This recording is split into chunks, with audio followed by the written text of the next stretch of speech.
I was part of majority in Turkey. We know that it's not a dream. Passion brings completely different profiles together. Discrimination is still a problem. I'm a migrant and I live in this country.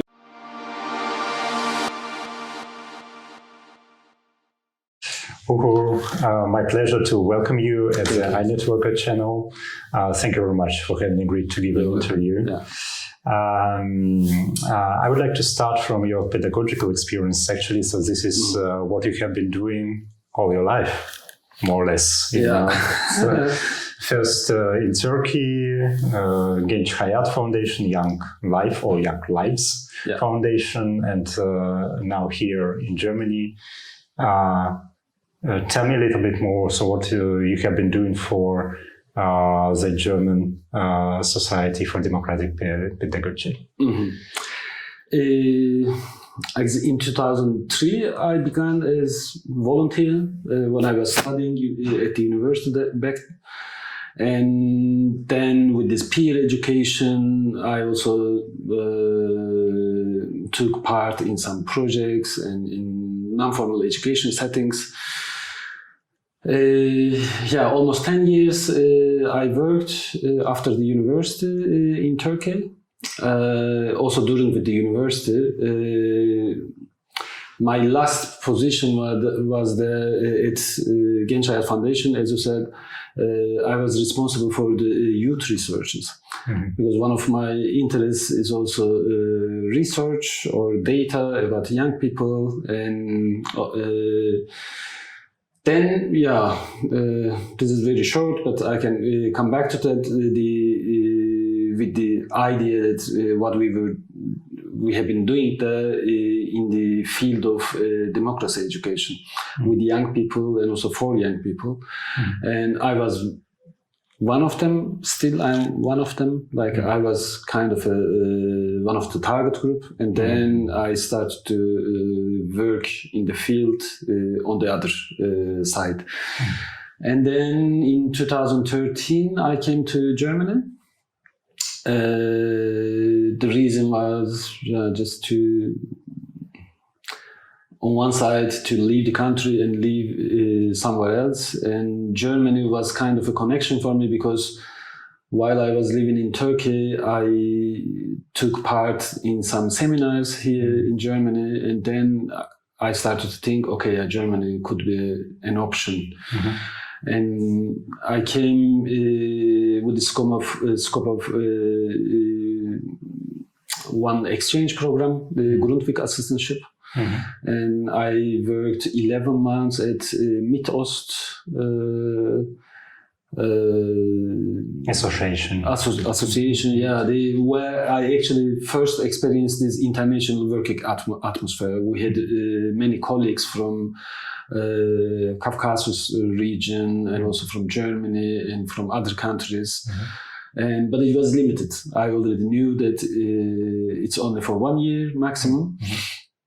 And that's why I was thinking that what I can do afterwards. And this position, this 11 months was also English, and that's why it was still in my comfort zone. But I always had the question, okay, if I want to live in Germany, what I'm going to do as a profession.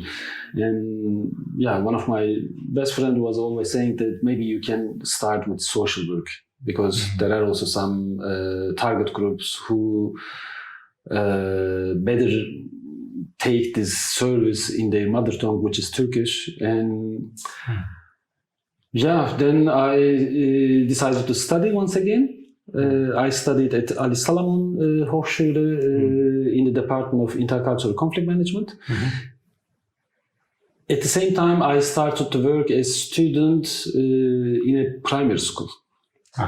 In terms of social work, we used to work with children, but at the same time with their parents, to create a better atmosphere, and also with parents and between parents and the school, and also with their children, and also provide a space and tools for the children after the school. But how similar or different are the two systems? So because you experienced the school system in Turkey first, and now here in Germany, so what are the peculiarities of both systems? In the education system, I'm not sure if I can say more or if I can say a lot about, especially on the level of primary education. But what I can say is also what really interesting for me is this social service, because in Turkey. There is no such a social service which is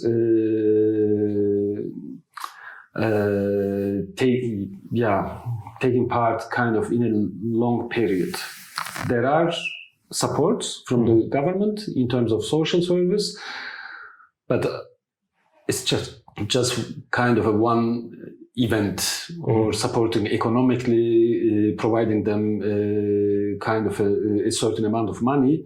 But there were, as far as I know, I'm not sure, maybe right now it's a little bit different, but there are not social workers who accompany the families or the person who is in need of this service. In Germany, for me, it's really huge sector. So for the first time, I went to Turkey last year, and on the plane, so I was so surprised. So when I heard, "Dear ladies and gentlemen, dear children," and then also in Istanbul, a group of girls came up to me and asked for some video message for the Children's Day, So and I had the feeling that the children occupy a very important place in Turkish life. Is it so?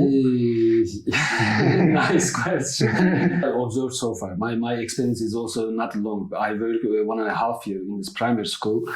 And also worked like more or less 5 years in the social service. I was also working with families and or with a child and with parent together. I would say he is much more democratic. I mean, the children have more words, or they have more space to express themselves. And here they are also more visible. In Turkey too, I mean, children, of course, they love to play outside in the street, and they occupy space, they are visible, but when it comes to this their space in the society, it's nice, they love children, but I know there's also parents, and this is cultural difference, I would say. I mean, I don't compare in a way that is better or worse, but it's a cultural difference, I could say. What I like about your current employer, so at least what is written on the website, so that your vision is that actually, so democracy starts at school, and that the school system should be democratic. Just for the society to be democratic. And this is a very interesting approach. Still, we know how conservative the German system is. Not only in the times of Heinrich and Thomas Mann or whoever. So, but for example, there is now a new movie which is in the cinemas, Das Lehrerzimmer, Teacher's Lunch, which was also shot by the person of Turkish origin, İlker Çatak. And this is also about how conservative the system is. So, do you still experience this conservativeness in German schools, or is it becoming better? I think so. It's becoming better, and right now, Germany also calls itself right now as a migration country, and that's why I think, and I also see that this situation is much better. And there are many opportunities, and people those people who have migration background or who think that they are discriminated in the school just because of their background, they have more opportunities to express themselves. But yes, at the same time, discrimination is still a problem. Everywhere, of course, also in Germany, but there are many ways and structures to tackle with it. And I'm not sure how it was back then, but the majority migrant groups had to face all those problems, maybe without a big support from the society, also from the state structures. But right now there are more, and they also function in a way. Of course, from the point of view, you can also criticize. There are still areas where the government and also the other organizations should pay attention to make them better. But I would say, I guess in the recent years, I guess it has developed itself in a better way. How would you assess the level of integration in Germany in general and also in German schools? It's a big question. The overall integration policy, I guess I can't assess properly because I'm also relatively new. I mean, since 10 years, I have been living here, and that's why I'm not sure if I can assess in a fair way. But what I experience, what I see, that the way to move to another country and then start to build a life under certain conditions, I guess it's much more easier now. And at the same time, on this policy, there are also some other factors that, for instance, like Germany needs more people to work. And they also affect these policies, I guess, in a positive way. This was actually also in the 60s when exactly Turkey was addressed, with this call to come to Germany and work. So, but at that time, so the policies were completely different. Even at the beginning of 2000s, I would say so, when I studied in Munich. The first way, I guess, they had to face many problems as we, or if I say personally, as I have right now. And maybe in the past, all those ideas to go to Germany and then lead and then find a job and maybe was kind of a dream. But right now we know that it's not a dream. Even German government makes statements and announcements that they come to Germany and work here because it's kind of a win-win. But it's not the end of the story. And then actually the beginning of the story, because those people who have different cultural backgrounds and different perspectives, they start to live here. And then reshape the society with this new information, I guess, takes time. And, but yeah, as I said, I guess I'm not in a position to assess properly, as I'm not well informed in details. But when I compare with the past, I guess there are more opportunities and also this structure. But again, still as a migrant, also from the other perspective, my new identity as a migrant, I also see still many problems to maintain the life here. And one critical thing maybe is that we talk right now. I basically talk based on my experience in Berlin. If I would live somewhere else in Germany, in a small city, or I don't know, maybe in another big city, but it's a different, then the conditions might be different.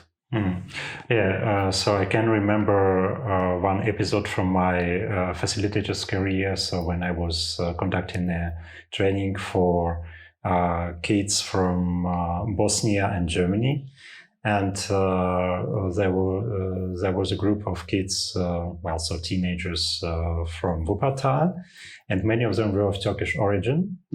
And there was also a teacher present there, and when the children didn't understand something in English, she was translating. But she was translating to Turkish, and not into German or whatever, So it's so, and I was thinking, wow. So it's also very, very interesting. But I think if coming back to this school system and school education, it also very much depends on where the child goes to school. Not only the city, but also which kind of school. Not the grammar school that was an ordinary school. So that do you see this difference between different school types here in Germany, and also in terms of the level of integration? I would say not the school, but I mostly work in the field of non-formal education, and what I compare here in terms of maybe it's not a direct answer to your question, because the school system is still a big structure for me right now here. But in terms of non-formal education out of school, I worked in Turkey in this field, and also for a while on international level. And now in Germany, at the beginning of pandemic, right before the pandemic, I began to work at Kreisa Initiative, and I was working in Brandenburg mostly. And for me, it was completely new, and working on a rural area with young people, it's not far away. It's just 40 minutes, but the life is there completely different. And in Berlin, I was also working with refugee youngsters, and we had many offers. I mean, let's go for billiard or mini golf, or I don't know, once a month, all together, one activity. And we were not the only organization. There were many other offers, and young people had enough of offers.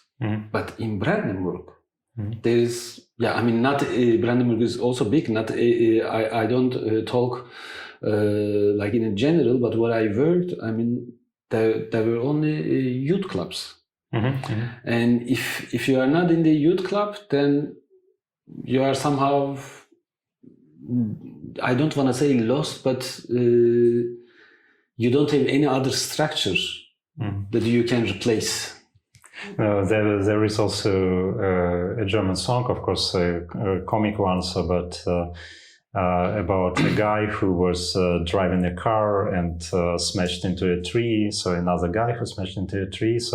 And there is also a reference. So what can you do when you are 17 or 18 in Brandenburg? So just like there are not too many offers. I felt it during the pandemic. In 2019 September, I began to work. And then at the end of February, we already canceled one seminar. And then for a while, we were at home office. But then I realized that, our target group has not this technical support in order to have a seminar on computer, online. And also the question was, if it's good for them.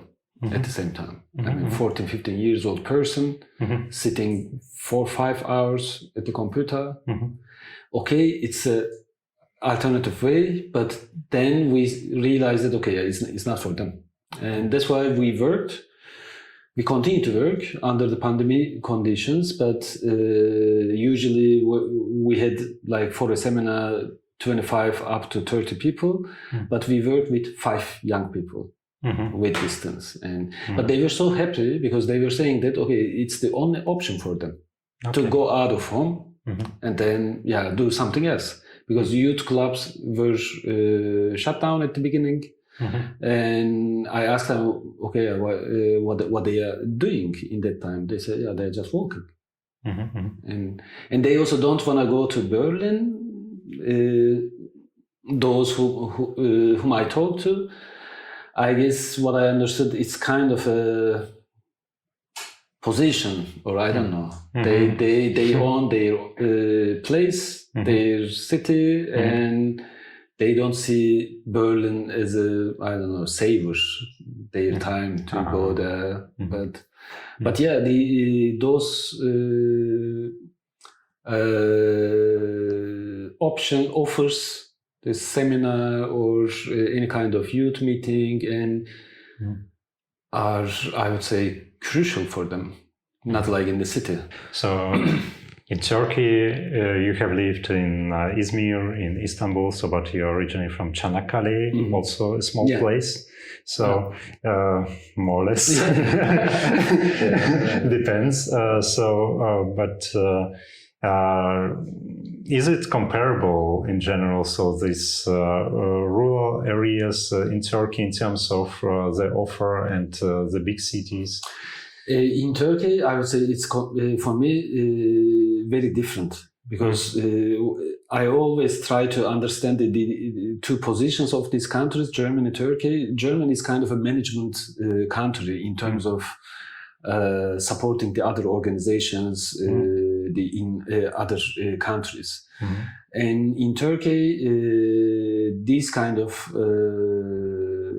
services, and they are bound with these external resources, funding. And in the rural area is much more difficult than here.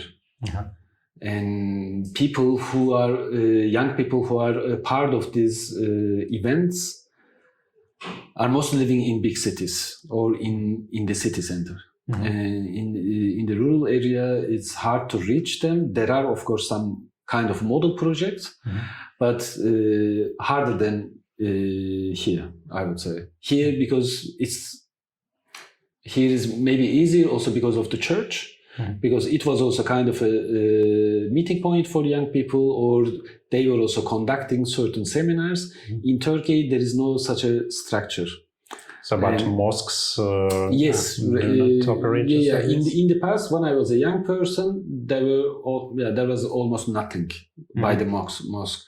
But right now, there are also, I would say, they also realized that, these kind of services can be also provided by them. And they also realize they can also convince people in this way. And at the same time, of course, with the influence of the recent government. But when I compare the rural areas in Germany, in Turkey, I attended some projects or some meetings here in Germany, also in rural areas, but in Turkey it's less. But it's needed, because Turkey is very rich in terms of young people. Coming back to the integration question, and to your own story, so because you mentioned that, so you had it easier than the previous generations of people from Turkey who were coming here, but still you faced some problems, some issues. So what was the hardest thing for you to adapt to, and what was the easiest maybe? When I did my second master here as a master thesis, I thought that I'm experiencing this kind of issues, and now migration, and even that time I wasn't fully aware of what I'm experiencing. I also wrote my master thesis on it, and I asked the question how the young people who came from Turkey in the last 10 years reconstruct their identity here in Berlin. I compare actually, no, I didn't compare, but the people, young people from Istanbul and how they live here. And I would say from my perspective, the hardest thing is, which is still going on, to change the perspective completely to the other side, which means I was part of majority in Turkey, educated, white class, white, and now I'm a migrant. I have a migrant background, and which is also good. I mean, it gives me another perspective, but it was very hard. It's still hard to realize that, okay, in Berlin we are living kind of in a bubble. That there are many people who have more or less the similar experiences what I had. But to shift from majority to minority, it's difficult, I would say. That's why even if you know the language, if you speak the language, work for German organizations, and doesn't matter. In my opinion, doesn't matter, and that's why I became much more sensitive for the issues that affect migrants, refugees, and in Turkey, I'm definitely sure it's not easy to talk about those people right now, but I would say I understand how they might feel or how they might tackle all those issues. Even if I have, in terms of technical conditions, better position, I might feel how they deal with all those issues. That I don't know. For me, the first 3 years I lived with English. I didn't speak German. So you can afford it in Berlin. Yes, sure. But it was kind of a resistance to leave this position. That's I guess I didn't want to feel myself kind of a migrant or a part of minority. But once I started to speak German, also in my daily life. I was working in German, but after work over, I always switched my language. But now, after the third year, I said that, okay, no, I'm going to speak German. And then when you can't find the word to express yourself, and that feeling, it's challenging, but at the same time, it grows you because you are not in the comfort zone anymore. But then I started to have different feeling. But at the same time, I must say that many people were much more open to me when I speak the German language at the Bäckerei or I don't know in the public spaces.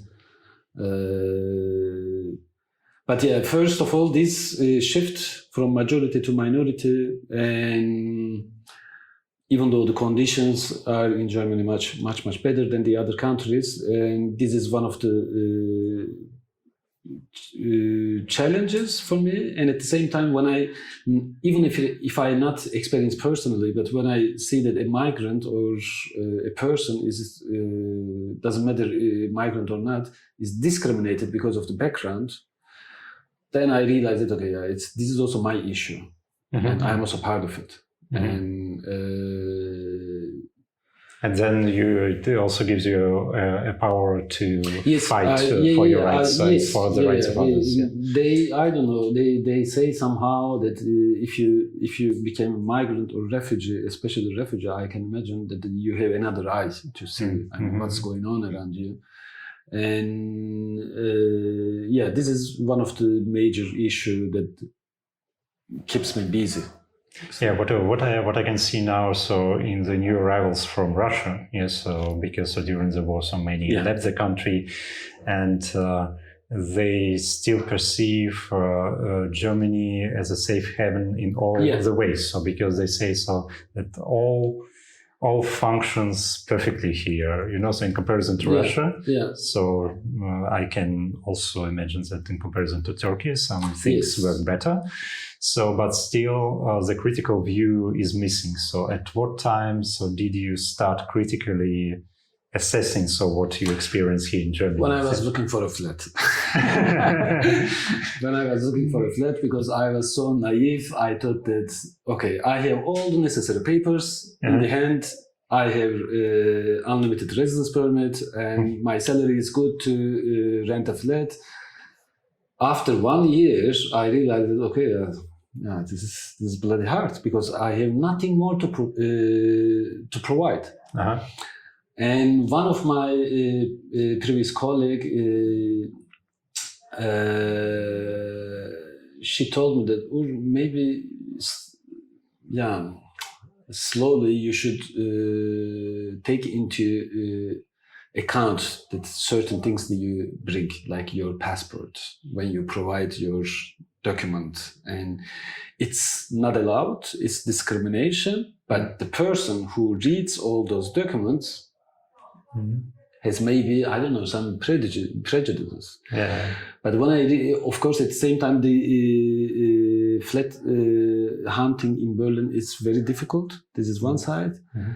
But there are certain issues in the city, in the country, where there's a clear distinction between if you are German or if you have migrant background.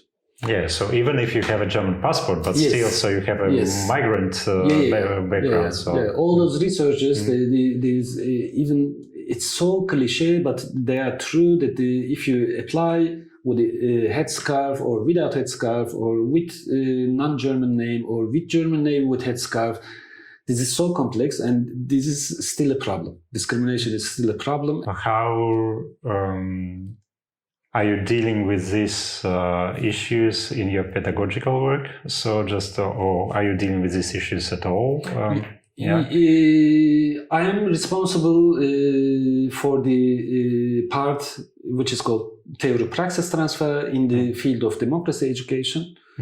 But my colleagues, they run a project which is called Diskriminierungskritische Schulentwicklung to school development with the critical perspective of discrimination. We try to identify the possible structures or units in the schools that are going to deal with the issue of discrimination, and at the same time empower the students that they can also, with the support, identify what discrimination is and afterwards react to that. And it's still a pilot project, but with 2 schools in Berlin and 1 in Kiel, we try to reach our first outcomes, and then we have the idea that after the founding, we would like to establish it within our organization and provide it to schools and working with them. And for that we organize, for instance, conferences also for teachers and pedagogical staff at school, how they can also proactively tackle with the problem. It is also one of the major issues in general, not only talking to the children, to the school children, but also to the staff at school. So because sometimes also discrimination comes from them. Or just they do not know how to deal with these issues. The name of our first event was Wie spreche ich mit Schülern über Rassismus? How to talk with school children about racism? Because it's also need of the teachers and pedagogical staff. And I would say, I don't know, this is my observation. It might not be true, but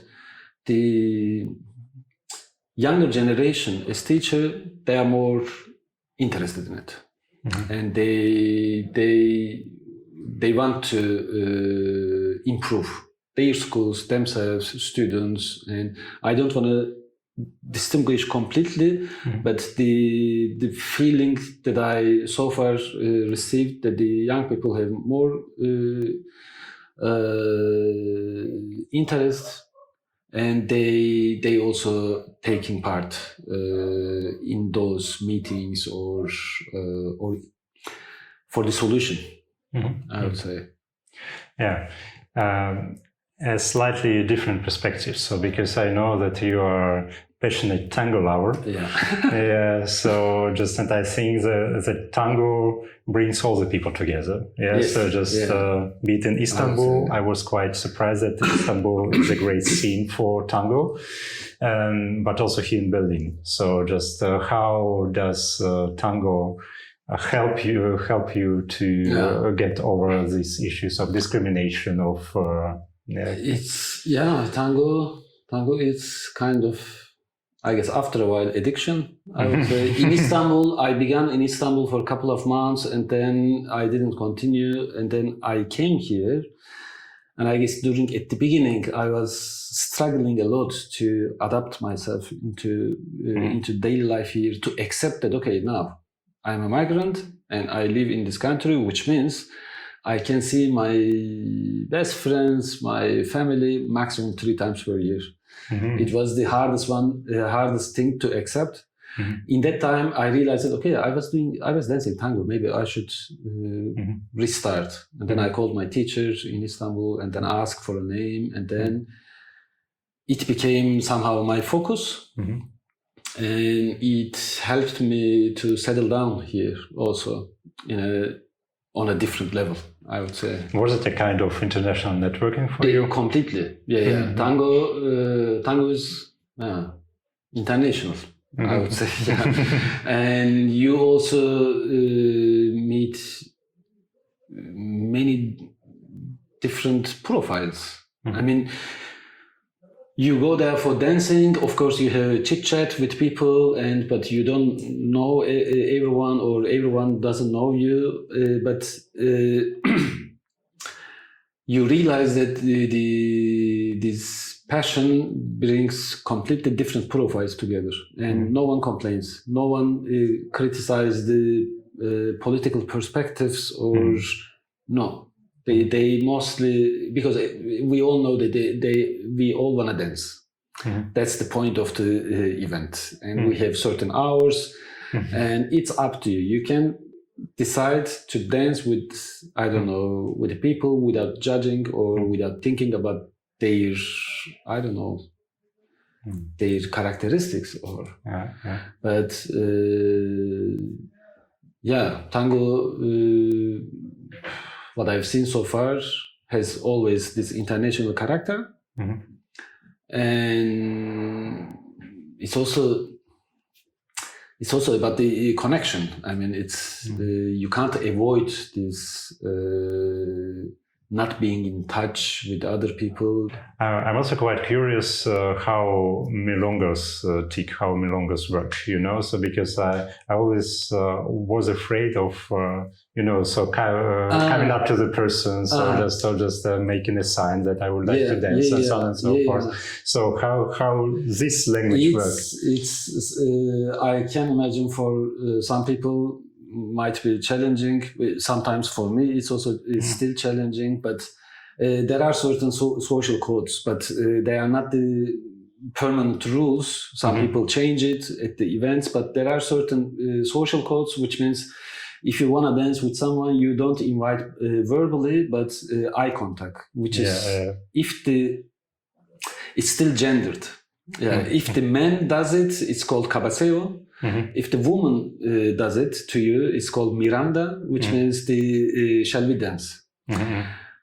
If you catch the eye contact and then do like this, then you. I'm very bad with signs, so that's why. So the tango is probably not the best way for me to dance. I can imagine that I'm also part of it time to time.